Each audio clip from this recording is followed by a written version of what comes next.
Picture this. You're standing in the middle of the Saudi desert, hundreds of kilometers from the nearest coastline. There's no river, no lake, not even a stream. Just endless sand, stretching toward the horizon in every direction.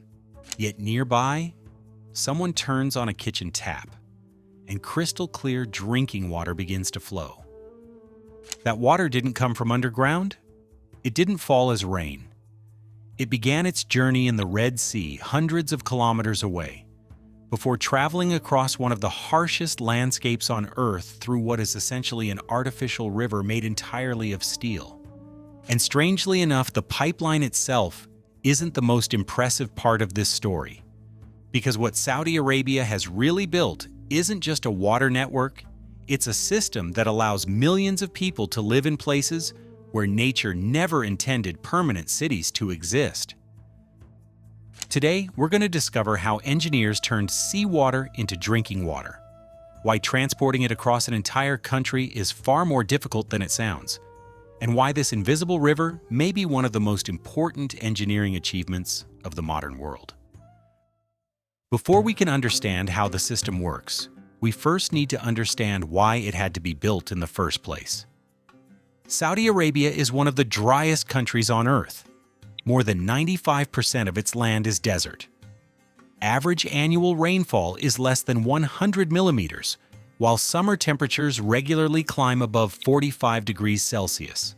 Outside a handful of oases, nature offers almost no reliable fresh water at all. And yet more than 37 million people live here. At first, that seems almost impossible. The country is famous for its enormous oil reserves, holding some of the largest petroleum resources in the world, but oil can't fill a glass. It can't irrigate crops. It can't keep hospitals, factories, and homes supplied with clean drinking water. So Saudi Arabia faced a challenge unlike almost any other nation. If fresh water didn't exist naturally, it would have to be manufactured. That decision led to one of the largest desalination and water distribution systems ever constructed. Everything begins on the coast of the Red Sea. Here, enormous desalination plants operate around the clock, drawing millions of liters of seawater inland every single day. Their mission sounds surprisingly simple: remove the salt. In reality, it's one of the most energy-intensive water treatment processes humans have ever developed. The first challenge isn't the salt itself. It's getting the seawater into the plant. Large intake pipelines extend hundreds of meters offshore, where powerful pumps pull seawater continuously toward the facility. A single intake pipe can move well over 10,000 liters every minute. But the water doesn't arrive alone. Jellyfish, seaweed, crabs, fish, and floating debris all travel with it. Massive intake screens immediately block larger objects before finer filtration systems remove smaller particles that could damage the equipment further downstream. The water might seem cleaner now, but don't be fooled. Millions of microscopic particles are still floating around in it. To get rid of them, the water trickles slowly through deep filtration beds where layers of sand catch dirt too small for the human eye to see. Engineers then add carefully controlled chemicals that cause even finer particles to clump together into larger masses that settle naturally to the bottom of giant treatment tanks. Only after all of this preparation is the water finally clean enough for the stage that makes the entire system possible. Reverse osmosis. This is where desalination changes from ordinary filtration into something that almost feels impossible. Salt doesn't simply float inside seawater. At the molecular level, dissolved salt remains closely associated with water molecules, making it incredibly difficult to separate. To overcome that, engineers do something remarkably simple in theory. They're built to handle huge pressure, while expanding and contracting in extreme desert temperatures without losing their structural integrity. Making each segment is an engineering project on its own. Massive steel plates are rolled into perfect cylinders before being welded together with extraordinary precision. Every weld is cooled, inspected, and ground smooth. Only then do the pipes begin a journey of their own.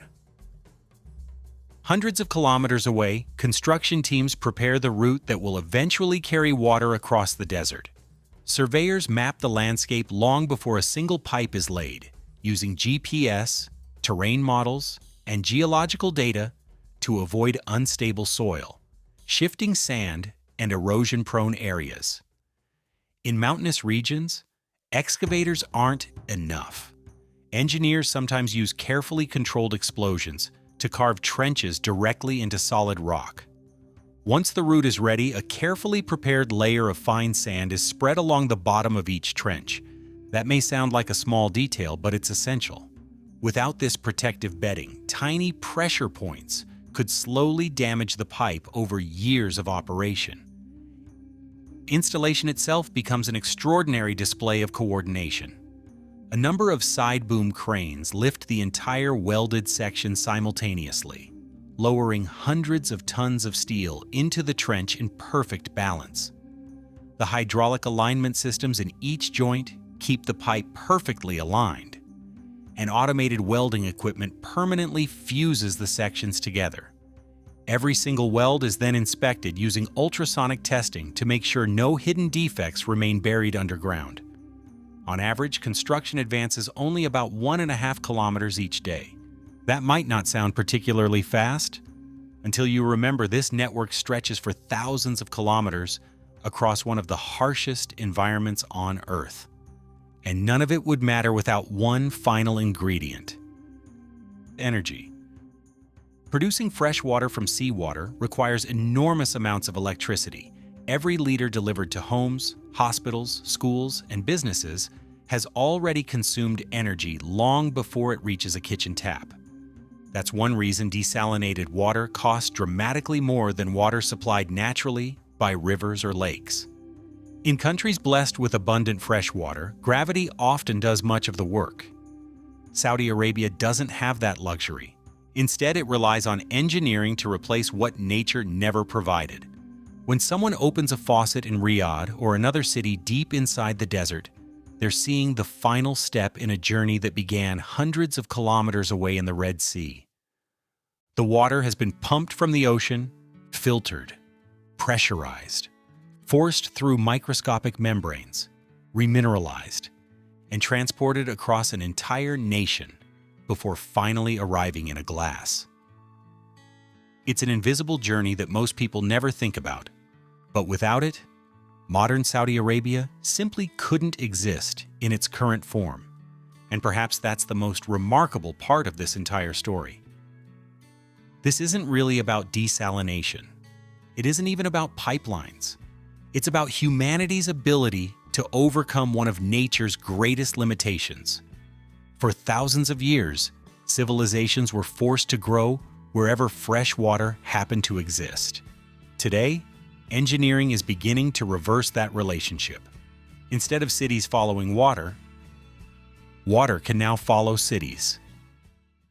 As populations continue to grow and fresh water becomes increasingly scarce in many parts of the world, systems like this may no longer be unique to Saudi Arabia.